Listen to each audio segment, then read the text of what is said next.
Hello guys, this is Wilmas Kitchen. Today, gagawa po tayo ng spicy and sweet chicken breast.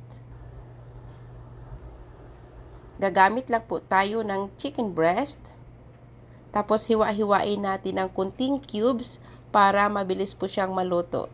Tapos in a bowl, gagawa tayo ng mixture.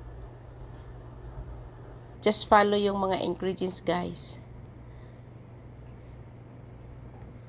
Paprika, cardamom, turmeric, cumin, chili powder, salt and pepper. Yung unsalt and pepper guys, hindi pwede yang maghiwalay. May forever yan sila. Tapos, mikos-mikos lang. Then, after this one, we will add this to our meat, chicken meat. Lagyan nyo muna ng oil para kakapit po yung ating mixture. Tapos, mikos-mikos lang on both sides. Thai massage mo lang siya. Ganyan, guys.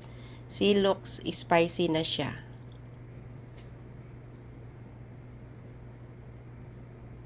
Yan, Thai massage na naman tayo. Massage lang po.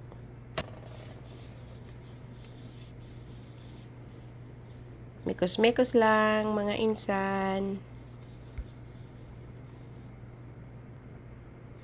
Tapos, in a pan, we will add olive oil or any cooking oil. And, i-add natin yung ating chicken. This is on high heat, guys, ha? Ayan. Tapos, medyo color brown na siya. I-flip natin. Yan, look guys. Maganda yun yung kulay. Dahil na-achieve na natin yung kulay guys, we will add our most important ingredients, ang Pepsi. Pepsi lang malakas guys. Alam mo po, nilalagyan ko ng Pepsi kasi spicy siya, tapos medyo sweet siya. Yung hindi lang laging adobo yung gagawin natin, dapat mag-explore din tayo. Masarap yung combination ng spicy and sweet na Pepsi. Yan guys, oh. Medyo nag-ano na siya po. Malapot na siya yung Pepsi. Kung yan, isimmer nyo lang po ng mga 5 minutes. So, 5 and 5, 10 minutes all. Tapos yan, tapos na po guys. We will add bell pepper and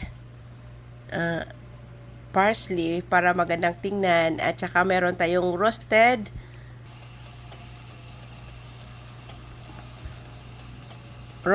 sesame seeds guys.